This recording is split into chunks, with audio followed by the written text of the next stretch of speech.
Hey guys, Ben Nash from Pivot Wealth here, and today a bit of a short one, but just I'm calling this one the money fuck ups, basically the lessons learned from the trenches and some of the mistakes that I've seen people make, as well as what we can learn from them so that you can avoid them. And I think this sort of comes about because I found that people think that because we have money in our pockets that it should be easy. Everyone gets paid every month. So we go, well, it should be something that I'm simple, especially the people that we talk to. We talk to a lot of professionals and executives, like super smart people that are, they're good at their job, they're intelligent, and but they feel sort of out of their depth when it comes to money. And that's because money is its own specialty. But the problem is that when we fall victim to these mistakes, there's a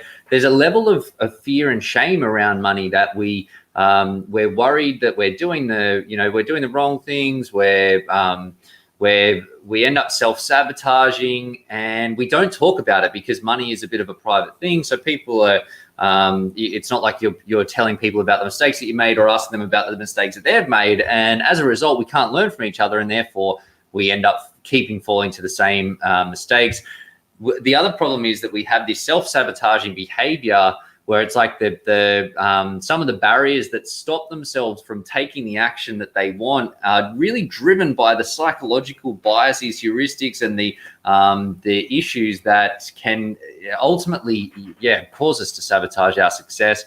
And we also sometimes we lie to ourselves and convince ourselves that we've made good decisions when we haven't, or that we're going to be better when we're not.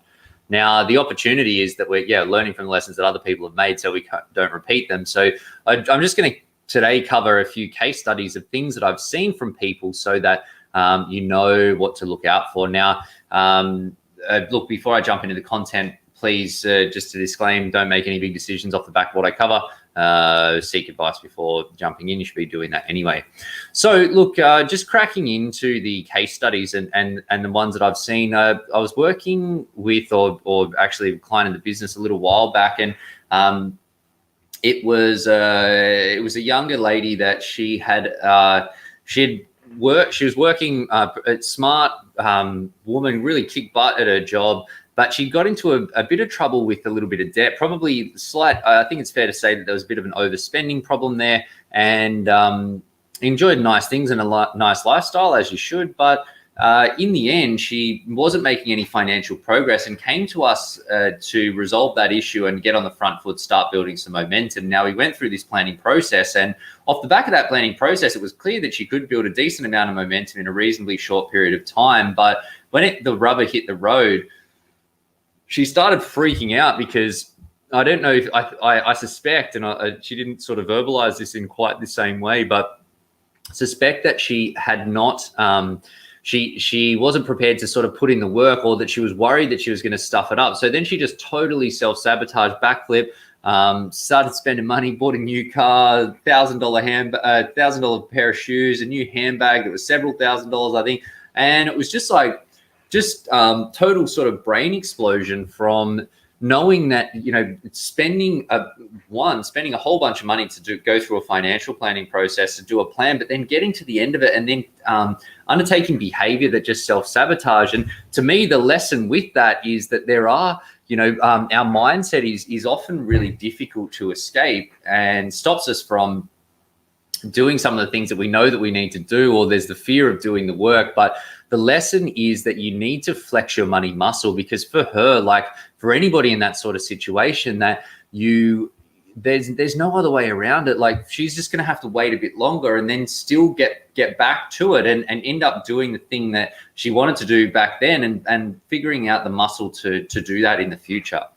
Another lesson, another younger lady, sort of late 30s. She really good saver, again, really smart, great at a job, was on a really good income, and was just socking away all this money into a savings account. Now, came to us recommended from a friend, so there was a high level of trust there. But when it came down to the crunch, we spoke about, putting a bit of plan in place to put some rigor behind this and make some investment decisions, that she was just paralyzed by this fear of making a mistake.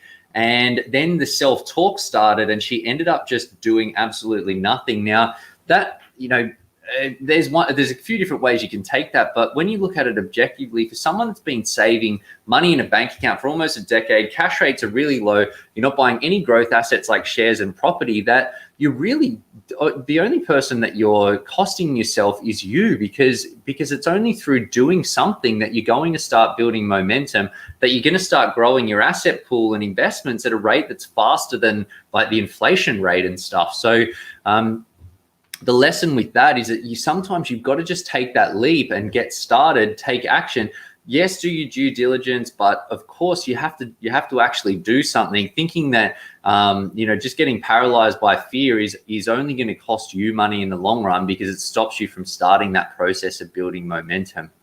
Another client, a guy sort of early 40s, he got caught up in a lot of investment hype, which was the main issue there, where he bought a bunch of cryptocurrency, some gold, silver. Now, I'm not fully against all of that sort of stuff, but that was his entire portfolio. It was all full of all of these investments that had no income generated to them. They were wildly volatile. So he was super stressed when we spoke through the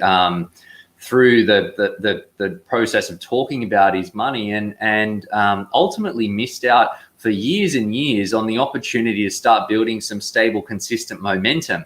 Now, the lesson here is that don't buy into that media hype. You want to, having some interesting investments can be okay if you're that way inclined, but having them as a balanced against the other investments in your portfolio is going to mean that you can tick multiple boxes and end up doing the right things, or doing the things that you need to be doing to actually not be super stressed about it, not having these wild fluctuations and riding the wave of the, I suppose, the crypto or the resources and precious metals sort of volatility.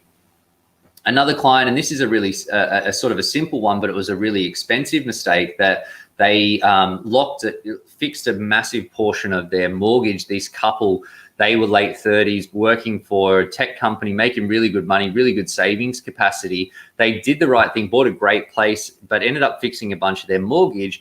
And ultimately, when we started going through the process of making some decisions, they realized that they needed to, well, not needed to, but the best move for them was to pay a break fee, which was almost $30,000, for them to be able to restructure, drive some tax efficiencies, and do some other investing that they wanted to do. The lesson there is make sure that you map out your plan. This wasn't so much a psychology thing, but just a map out your plan thing. And that's going to allow you to ultimately to make sure that the moves you're making are not only the right thing to do right now, but they're going to be the right things to be doing down the line. And if you do that, you're going to be best placed to avoid that sort of mistake as well. So guys, as I say, a bit of a quick one today, but just wanted to share some of those lessons. Super important, super painful if you get them wrong, but if you know what to look out for, as I say, you can learn from others' mistakes and build your momentum faster, ultimately keeping more of your hard-earned cash. Hope you found that one helpful.